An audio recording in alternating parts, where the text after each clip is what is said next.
In the tarot, there are several cards that have similar but different meanings, and they often come across as scary to somebody in the very beginning. The first one I want to talk about is the Death card.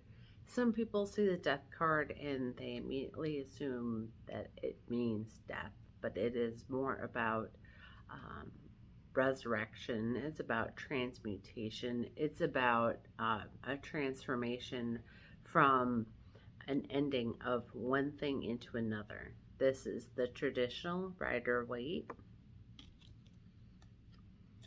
This is the Death card in the Pulp Tarot. And this is the Death card in the Crow Tarot.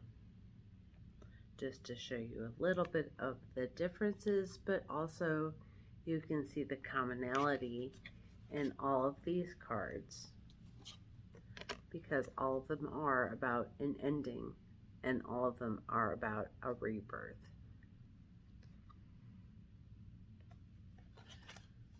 So when you're first learning the tarot and you're trying to get memorization down, that's what you want to do. Get vivid decks where you can actually look at the picture and see what is in there that appeals to you.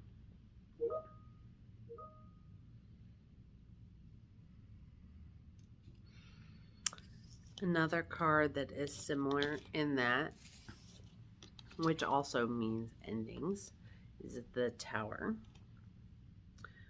Show you the traditional Rider-Waite. So the Tower is a card that people often fear because it is about a breakdown in foundation. It is about things that are scary and sudden and unexpected. It's Major Arcana, so Major Arcana cards do notate something more karmic, more spiritual, more soul level than day-to-day kind of cards. This is the Pulp Tarot,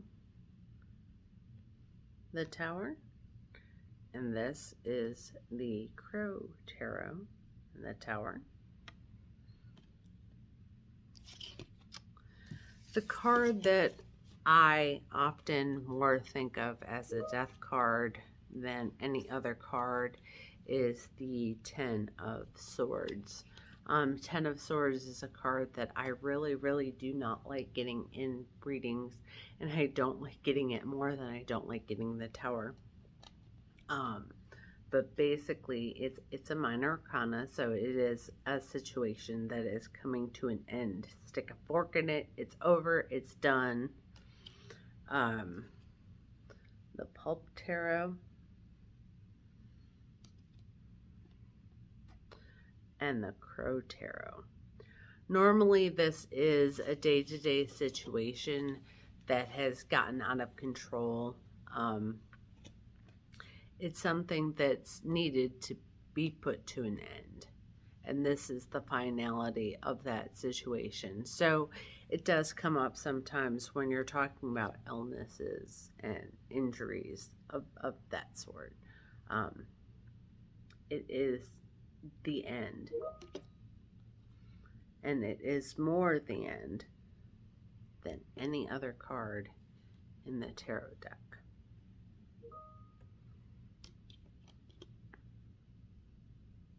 Two cards that often get confused in the tarot deck are the Judgment and the Justice cards. They're both about restoring balance, and so sometimes they can become confused when you're doing a reading, especially if you're brand new to reading tarot. The most important thing to remember is justice is about your rewards and punishments. So it can be about, like, if you go to the doctor's office and you get a physical and your blood work comes back and your cholesterol is high and the doctor says you have to go on a diet. That's justice. But judgment is when you realize that you're feeling achy and lethargic and you just don't feel as good as you used to when you would go and work out all the time. So you need to go on a diet, and that is judgment. Both of those are karmic decisions about something that needs to be done, and balance needs to be restored to a situation. However, one is when an outside force comes and does it for you, and one is when you decide on your own, like, I have to make a decision. I need to do better. I need to have a judgment on myself, rather than, getting a ticket or going to court or rewards and punishments.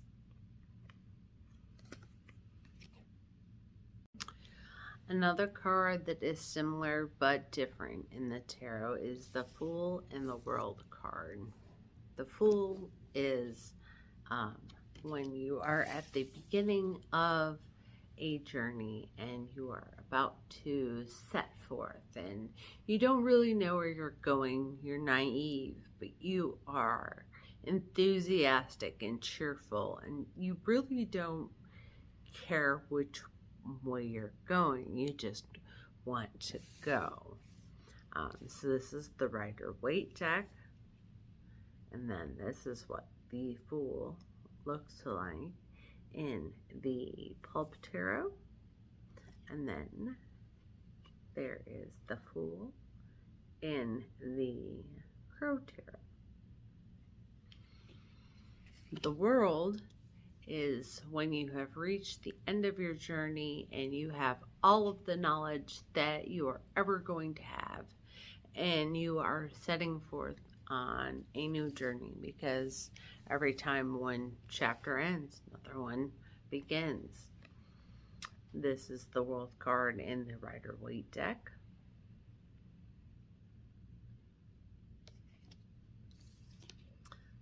This is the Pulp Tarot. And then this is the World card in the Crow Tarot.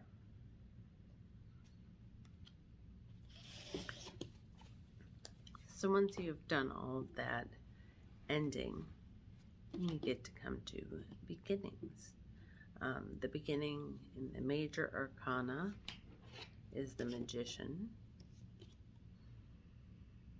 He has all of the elements, and his word is what will manifest. So he can take all of these items and create a brand new future. So the Magician is the beginning. This is the Rider-Waite. This is our Magician in the Pulp Tarot. And this is the Magician in the Crow Tarot.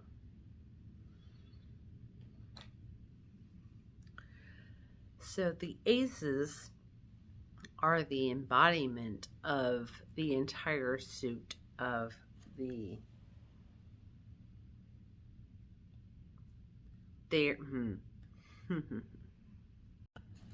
The aces and the pages are also very, very similar but different.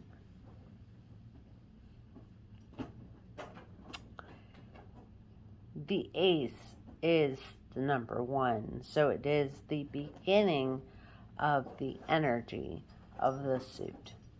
The page is the suit having all of the things. So for wands, that is passion and creativity. So when you see an Ace of Wands, it is about a new beginning, a new creativity, a new passion. But the Page of Pentacles is more the personality of someone who is starting something, who is beginning a passion, who has a spark of interest in something. So the cups are about emotions.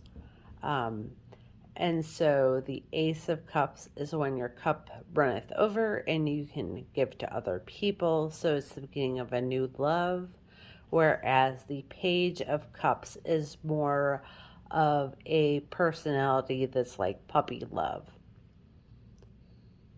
Swords are about ideas and thoughts. So the Ace of Swords is a new idea or a new thought or a new conception. But the Page of Swords is more of an impulsive energy. So the Page of Swords is more likely to have road rage, is more liable to be snappy than any of the other pages. And Pentacles. Pentacles are tangible and material. So the Ace of Pentacles is about planting a seed of something material, something that's going to grow and come forth. But the Page of Pentacles is someone that already has that seed planted and is growing it. An important thing to note as well with pages, they can indicate children. So if you have like Earth child in your vicinity, and that could be Taurus, Capricorn, Virgo, the Page of Pentacles could indicate that person or that child. Page of Swords can be an air child or somebody that's childlike, let's face it. So the air signs are Gemini and Aquarius and Libra. Cups, so that child could be a Pisces, a Cancer, or a Scorpio. And then for the Page of Wands, that would be a fire sign child. That would be a Sagittarius, a Leo, or a Aries. Most tarot readings for other people will be concerned with love, or that as the focus. So naturally, if one sees Lover's card, you would think, oh, you're going to fall in love. There's a new partnership in your future. And actually, the Lover's card is more about a decision that concerns relationships. It can be romantic. It can be another person. It can be like your passion for your job. It can be all sorts of things. So the Lover's card isn't necessarily about romantic relationships. It is about decisions regarding relationships. The Two of Cups, however, is about romantic love. It's about soulmates. It's about the healing properties of a strong relationship. So there is a marked difference between the Lover's card and the Two of Cups. I'm going to show you one more example. Lovers. So that one is Adam and Eve, you see, and so they're deciding whether or not they should eat the apple. Or Two of Cups, sharing love, commitment, happiness, healing.